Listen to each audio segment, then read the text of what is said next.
Hello everyone. Today we are going to discuss regarding the thermodynamics. That is the 6th chapter from your book first. Thermodynamics बहुत ही important chapter माना जाता है from physical chemistry point of view. और thermodynamics को अगर हम देखें, thermodynamics की applicability this lies in various branches of science as well as various branches of engineering.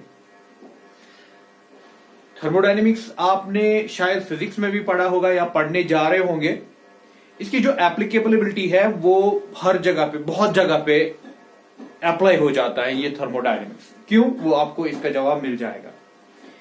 Obviously अगर आपने फिजिक्स क्लास में इसके बारे में कुछ पढ़ा है, that is going to help, but keeping that thing also into view कि जो फिजिक्स में आप पढ़ते हो यहां पर भी थोड़ी सी चीजें आपको पहले वही पढ़नी है. उसके बाद all together this is going to different because we have to enter into another branch of thermodynamics, that is a chemical thermodynamics. हमारा जो थर्मोडायनेमिक्स है वो ज्यादा केमिस्ट्री के साथ रिवॉल्व हो जाएगा, तो वहां पर जिसको हम कहते हैं केमिकल थर्मोडायनेमिक्स. चलिए, कीपिंग इन व्यू, मैं फिर से कह रहा हूं, this is one of the most important chapter of the physical chemistry, that is thermodynamics. ये जो थर्मोडायनेमिक्स है, थर्मोडायनेमिक्स में होता क्या है, we have to study different forms of energy,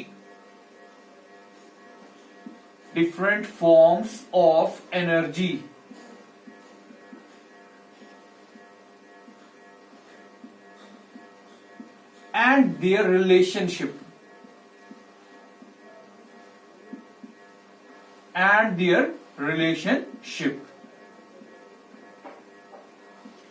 और रिलेशनशिप को मैं कह रहा हूं ट्रांजैक्शंस.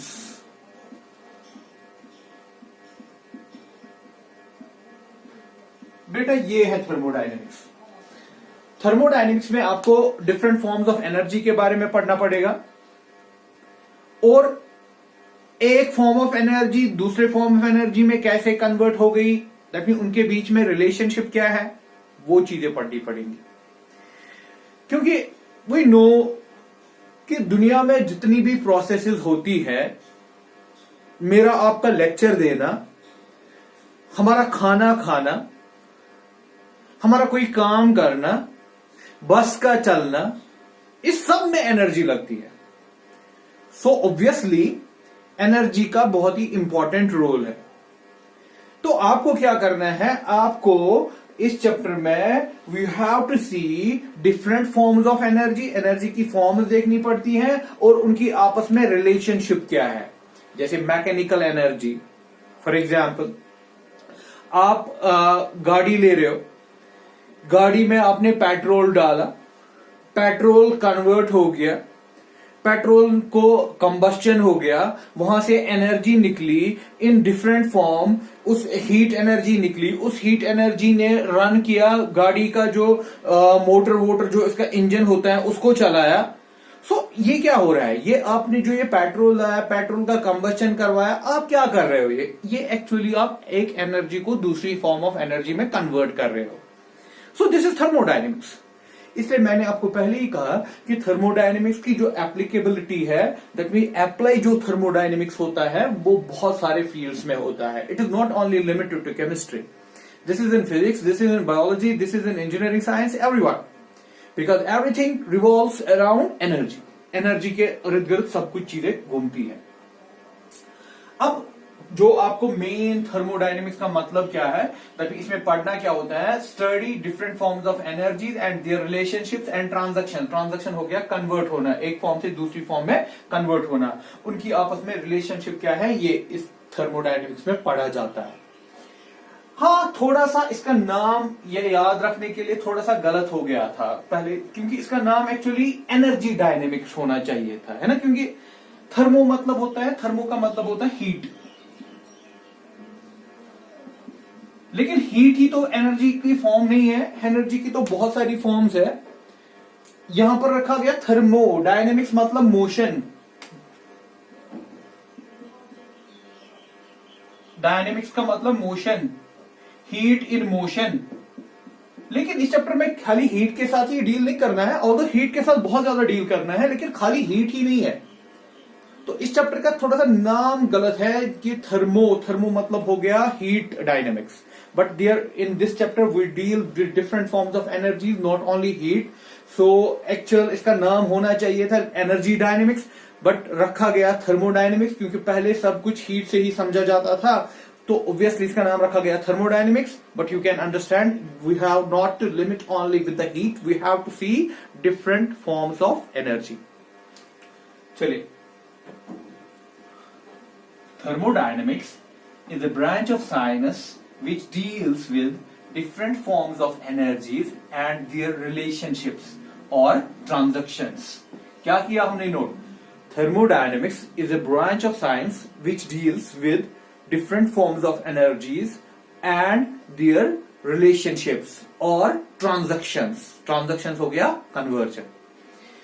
बट जो हमें करना है, we have to focus mainly on chemical thermodynamics.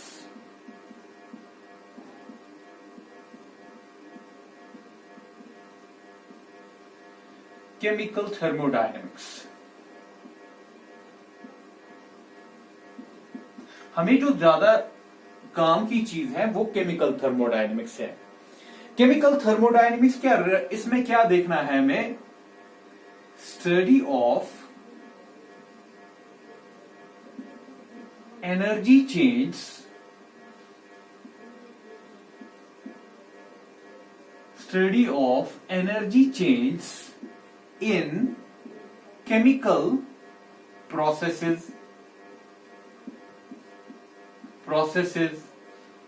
that means reactions। तो जो हमें स्टडी करना है, हम ज्यादातर फोकस रहेंगे कहां की तरफ? केमिकल थर्मोडायनेमिक्स पे। केमिकल थर्मोडायनेमिक्स में हमें क्या देखना है? दैट मीन्स यही देखना है कि एनर्जी का क्या होता है, लेकिन किन में? रिएक्शंस में। दैट मीन्स बस पे नहीं, बड़ी बड़ी डिफरेंट चीजों पे नहीं, हमें फोकस रखना है रिएक्शंस पे। तो इस पार्ट को हम कहते हैं केमिकल थर्मोडायनेमिक्स। केमिकल थर्मोडायनेमिक्स को क्या लिखेंगे? It is a branch of science which deals with the energy change in chemical processes or chemical reactions, that is the chemical thermodynamics। तो ये आ गया हमारे पास थर्मोडायनेमिक्स और केमिकल थर्मोडायनेमिक्स। देखिए, बड़े अल्फाजों में मैं इसकी एप्लीकेशन आपको समझाता हूं, क्योंकि मैं आपको पहले ही कह चुका हूं कि केमिस्ट्री में बेस है thermodynamics, that is the chemical thermodynamics. इसका अपना एक वजूद है साइंस में, पर्टिकुलरली केमिस्ट्री में। तो इसकी कुछ एप्लीकेशंस हैं और कुछ लिमिटेशंस भी हैं। First of all we will go towards the applications.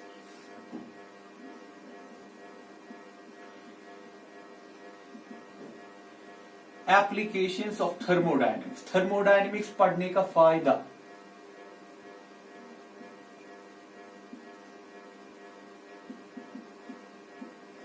Applications of thermodynamics. Thermodynamics पढ़ने का फायदा क्या है?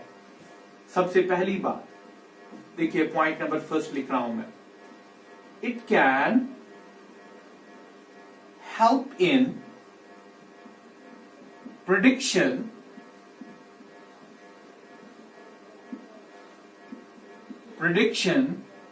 of a process at a particular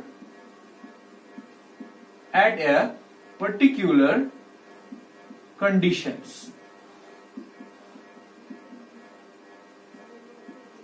At a particular condition। देखिए इसका मतलब क्या है? दैट मीन थर्मोडायनेमिक्स का पढ़ने का फायदा क्या है? फॉर एग्जाम्पल देखिए, मैं आपको ये दिखा रहा हूं, यहां पर पेन है मेरे हाथ में। अगर मैं आपको कहूं कि किसी को भी मैं कहूं कि अगर मैं ये हाथ से छोड़ दूं, ये पेन, कोई मुझे कह सकता है कि क्या होगा? ऑब्वियसली हर कोई कह सकता है, सर अगर आप ये पेन छोड़ देंगे ये गिर जाएगा, तो ये गिर जाएगा। ठीक है ना, प्रोसेस हो गया। दैट मीन आपने पहले ही प्रिडिक्ट कर रखे थे, आपने पहले ही प्रिडिक्शन था आपका कि हाँ ये गिरने वाला है ये पेन, अगर सर इसको हाथ से छोड़ देंगे ये गिर जाएगा। That is the prediction. That mean आप प्रिडिक्ट कर रहे हो कि प्रोसेस होगा कि नहीं। अब it is not only for the pen, अगर आप थर्मोडायनेमिक्स यूज करोगे तो आप प्रिडिक्ट कर सकते हो कि कोई प्रोसेस होगा कि नहीं। फॉर एग्जाम्पल क्योंकि थर्मोडाइनमिक्स में पीछे आपको एनर्जी के हिसाब से देखना पड़ेगा, और हर किसी प्रोसेस के पीछे रीजन होता है energy. A plus B give C, that mean ये कोई रिएक्शन थी, ये A प्लस बी मिलेगा और C बनेगा, इसको आप प्रिडिक्ट कर सकते हो। हाँ, अगर थर्मोडायनेमिक्स कहेगा कि होगा तो आप कह सकते हो A प्लस बी मिल जाएगा और बनेगा C। ये होता है प्रिडिक्ट करना। दैट मीन अभी मैंने रिएक्शन की नहीं, एक्चुअल में मैंने रिएक्शन की ही नहीं, मैंने कोई चीज A ली और कोई चीज B ली, और मैं कह रहा हूं on the basis of energy, that mean thermodynamics को देख के कि हाँ वहां पर C बनेगा, या कह रहा हूं कि C नहीं बनेगा। ठीक है, तो दैट मीन उसका मतलब होता है it can help in prediction of a process. कोई प्रोसेस, दैट मीन हम रिएक्शंस के साथ डील करेंगे ज्यादा, तो हम रिएक्शंस की बात करेंगे। ये हमें बता सकता है कि कोई प्रोसेस, कोई रिएक्शन होगी कि नहीं, on what basis, on energy basis. लेकिन आपको एनर्जी का पहले पढ़ना है, उसके बाद आप ये बता सकते हो कि ये प्रोसेस होगा कि नहीं होगा। हाँ, एट अ पर्टिकुलर कंडीशन, वहां पर टेम्परेचर कंडीशन, मतलब टेम्परेचर क्या होगा, प्रेशर क्या होगा, वो चीजें देख के। ठीक है, ये पहली बहुत ही बड़ी एप्लीकेशन मानी जाती है थर्मोडायनेमिक्स की, कि it helps in prediction of a process. किसी प्रोसेस को होगा कि नहीं होगा आप ये बता सकते हो। और आपका जो थर्मोडायनेमिक्स, मैं आपको यहीं पर बता दूं, पूरा केमिकल थर्मोडायनेमिक्स हम ढूंढते रहेंगे। तक इस पूरे चैप्टर में हमें क्या करना है, हमें टर्म्स को ढूंढना है, टर्म्स से निकालनी है। लास्ट में आपके हाथ में, जब चैप्टर का एंड आ जाएगा तो आपके हाथ में एक टर्म होगी जिससे आप किसी भी प्रोसेस में बता सकते हो कि होगा कि नहीं होगा। याद रखिएगा दिस पॉइंट। लास्ट में चैप्टर में आपको एक टर्म में ऐसे दूंगा जिससे आप फाइनली बता पाएंगे कि कोई प्रोसेस होगा कि नहीं होगा। तो ये पहली एप्लीकेशन है इसकी।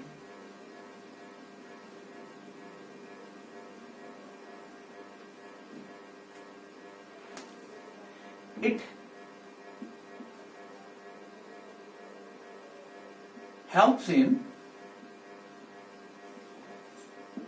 helps in calculating the extent, it helps in calculating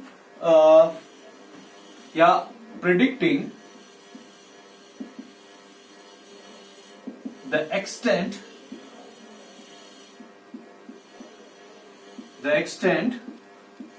of a chemical reaction of a reversible equilibrium of an equilibrium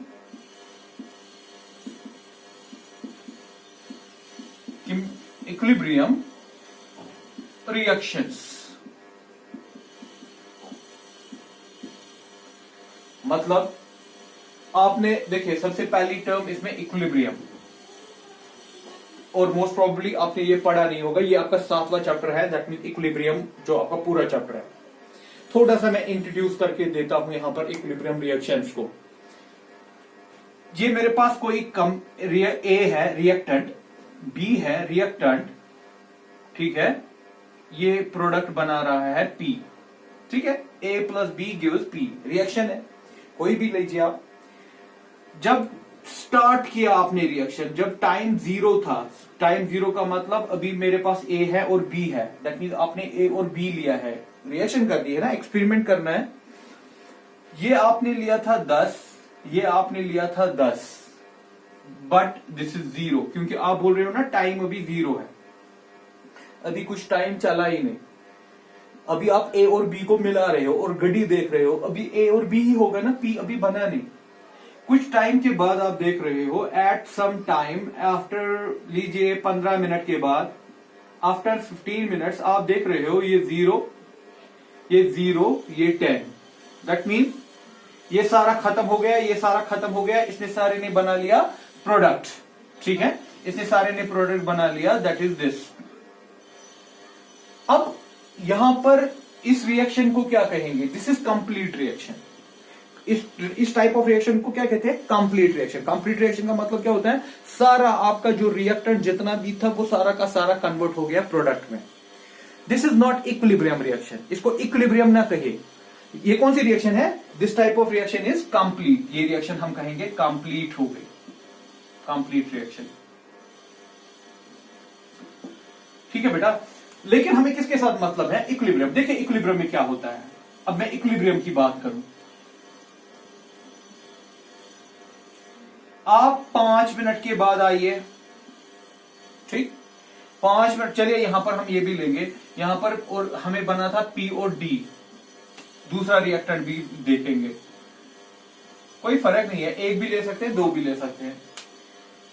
5 minute के बाद मैं देख रहा हूं ये कम हो गया है, क्योंकि रिएक्शन स्टार्ट हो गई ना। ये जब रिएक्शन स्टार्ट हो गई, इसमें ये बचा 7, ये बचा 7, दैट मीन 3 खत्म हो गया, वो बन गया यहां प्रोडक्ट 3।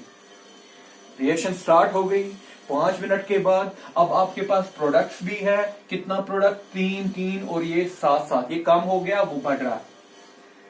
उसके बाद 7 मिनट के बाद आप देख रहे हो ये रहा 4, ये रहा 4, ये बन गया 6, ये बन गया 6, ठीक। इनकी ये मैं जो 7, 4, 10 ले रहा हूं, इनकी कॉन्सेंट्रेशन समझ आने के लिए 10 में कॉन्सेंट्रेशन देते हैं। मैं 15 मिनट के बाद आ रहा हूं, 15 मिनट के बाद मैं देख रहा हूं ये 4, 4, 6। मैं 100 मिनट के बाद आ रहा हूं, 4, 4, 6। इसमें कुछ नहीं हो रहा है। अब कितनी टाइम के बाद भी आप आइए, इसके बाद इसमें कुछ भी नहीं हो रहा है, ये रिएक्शन पूरी कंप्लीट नहीं हुई। इसमें प्रोडक्ट भी है और ठीक ठाक रिएक्टेंट भी है अभी। अब ये रिएक्शन आप कितने टाइम के बाद भी आइएगा, वहां पर प्रोडक्ट भी होगा आपका, रिएक्टेंट भी होगा। This type of reaction is known as equilibrium reaction. अब ये इक्विलिब्रियम में है, अब इसको ऐसे नहीं दिखाते, इसको ऐसे दिखाते हैं।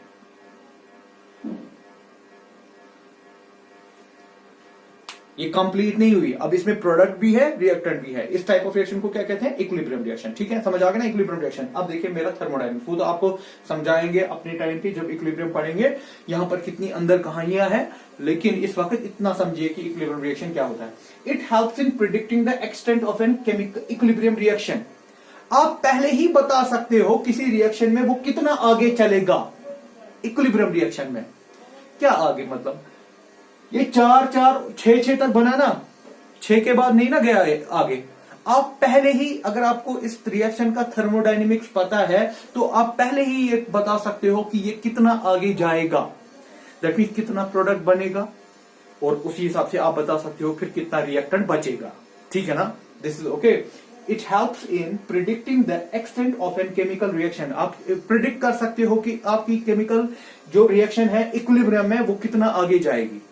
जैसे कि ये यहां पर कहां तक गई, 6 तक गई ना, बस उसके बाद मत गई आगे, तो आप पहले ही प्रिडिक्ट कर सकते थे कि इक्विलिब्रियम रिएक्शन कहां तक जाएगी, क्योंकि इक्विलिब्रियम रिएक्शन 100% कंप्लीट नहीं होती है। ये इसका दूसरा एप्लीकेशन है।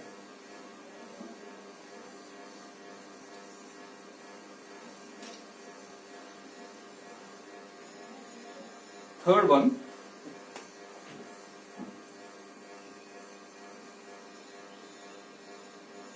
many important laws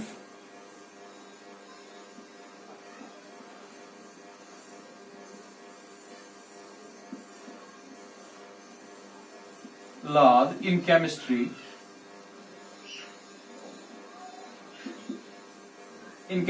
like law of chemical equilibrium,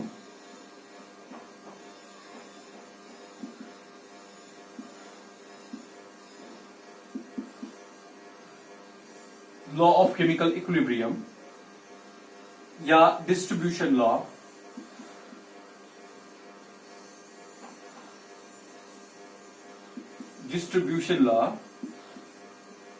have been derived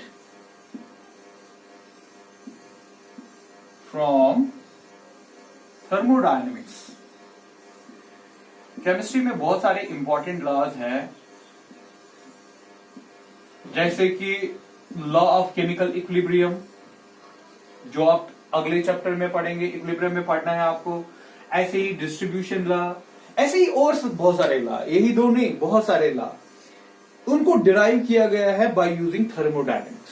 that mean thermodynamics helps in calculating, evaluating, deriving different laws. ठीक है, तो ये मेन 3 और भी बहुत सारी एप्लीकेशन है। ये 3 आप याद रखिएगा अगर आपको कोई पूछेगा कि थर्मोडायनेमिक्स पढ़ने का फायदा क्या। पहला बहुत ही इंपॉर्टेंट, जो मैं पहले ही कह चुका हूं, it helps in predicting the reaction. कोई प्रोसेस होगा कि नहीं होगा वो बताता है। फिर इक्विलिब्रियम में रिएक्शन में ये भी बताएगा कि कितना आगे चलेगा। फिर और बहुत सारे जो इंपॉर्टेंट लॉज है केमिस्ट्री में वो आप थर्मोडायनेमिक्स नॉलेज यूज करके डिराइव कर सकते हो। ये हो गई इसकी applications. Now the limitation. Limitations. पहला limitation, it does not provide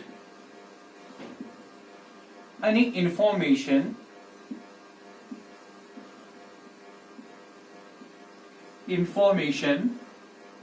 regarding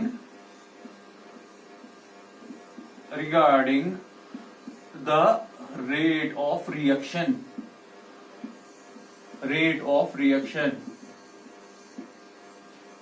आप तो ये बता सकते हो कि कोई रिएक्शन होगी कि नहीं होगी, वो आप थर्मोडायनेमिक्स से बता सकते हो, लेकिन वो रिएक्शन किस स्पीड से होगी। रेट मतलब स्पीड, उसका टाइम कितना लगेगा।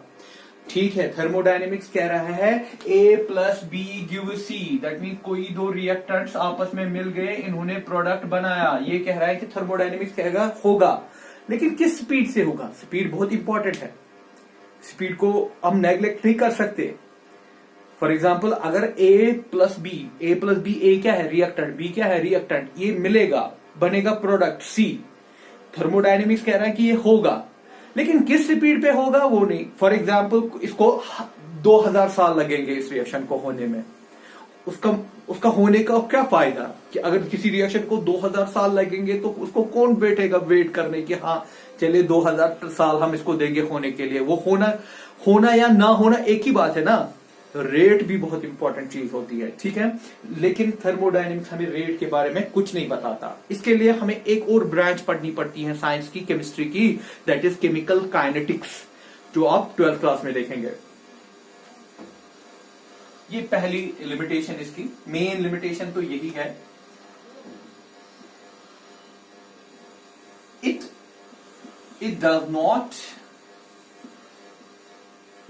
does not give any mechanistic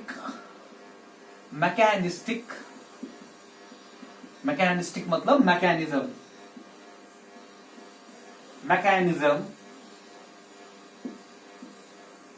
any mechanistic information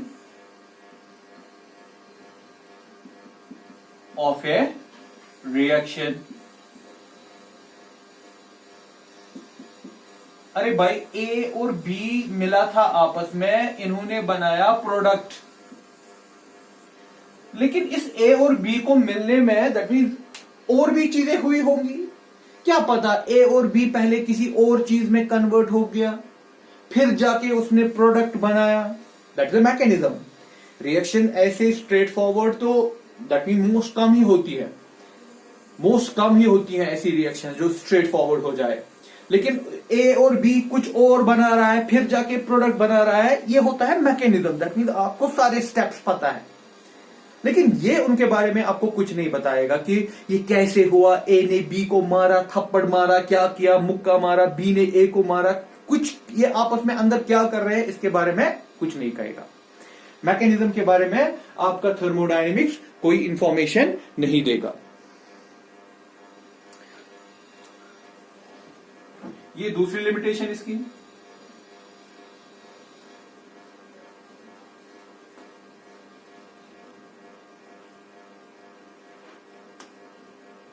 third one,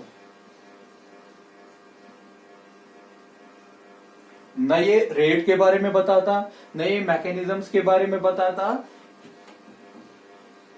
it deals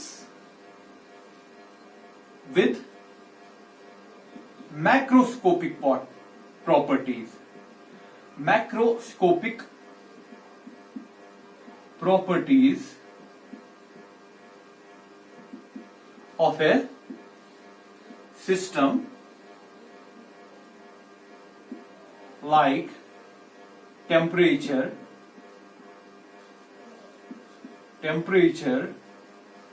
pressure, but not microscopic one,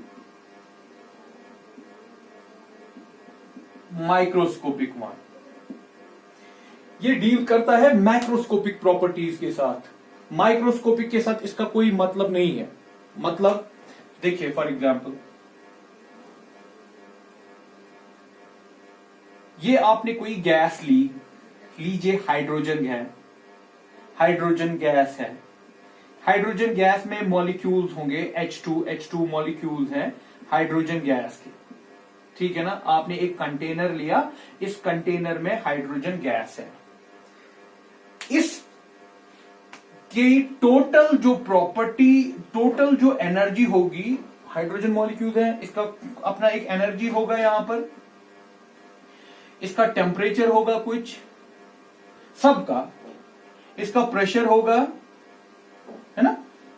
इनके साथ ये डील करता है। दैट मीन इस पूरे सिस्टम की, इस पूरे जो कंटेनर में आपने हाइड्रोजन लिया, इन सब की एनर्जीज, दैट मीन इस टोटल की, टोटल हो गया ना जो सब कुछ मिला के, मैक्रोस्कोपिक बड़ा, इसकी एनर्जी टेम्परेचर प्रेशर के साथ ये डील करेगा, लेकिन माइक्रोस्कोपिक के साथ नहीं करेगा। दैट मीन क्या मतलब, देखिए अगर आप कह रहे हो इस सिस्टम की टोटल कुछ एनर्जी है, लेकिन वो किससे बनी, वो एक हाइड्रोजन से बनी ना। जो आपका ये एक मॉलिक्यूल में बना रहा हूं, इसमें हाइड्रोजन है ना, हाइड्रोजन एटम होता है, आपको पता है एटॉमिक स्ट्रक्चर में आपने पढ़े होते हैं, उसके इलेक्ट्रॉन्स होते हैं, उसकी अपनी एनर्जी होती है, उसमें न्यूक्लियस होता है, न्यूक्लियस की अपनी एनर्जी होती है, ठीक है ना।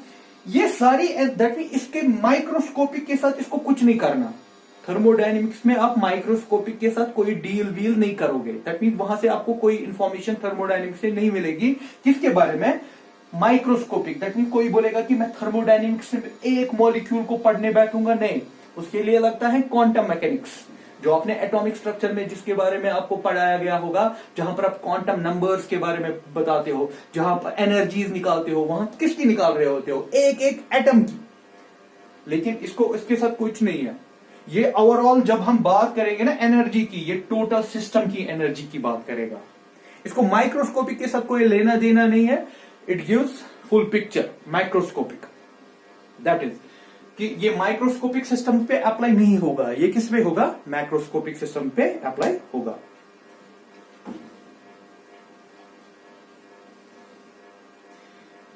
तो ये इसकी कुछ लिमिटेशंस हैं। तो लिमिटेशंस को अगर हम कंक्लूड करें, it does not say anything about the rate of reactions, it does not say any mechanism detail, it deals with macroscopic properties, not microscopic properties of a system. तो बेटा ये था brief introduction regarding thermodynamics. With time अब हम इसमें आगे जाएंगे। इसका मैं आउटवे अगर आपको दे दूं, दैट मीन इसमें हमें सबसे पहले स्टार्टिंग जो देखनी है, उसमें हम कुछ इंपॉर्टेंट टर्म्स देखेंगे जो इस पूरे थर्मोडायनेमिक्स में यूज करनी है। हो सकता है फिजिक्स में आपने पढ़ी हो, लेकिन यहां पर हमें और चाहिए, और थोड़ी सी डिफरेंस फिजिक्स से है, वो भी हमें देखनी पड़ेगी। Rest in next lecture.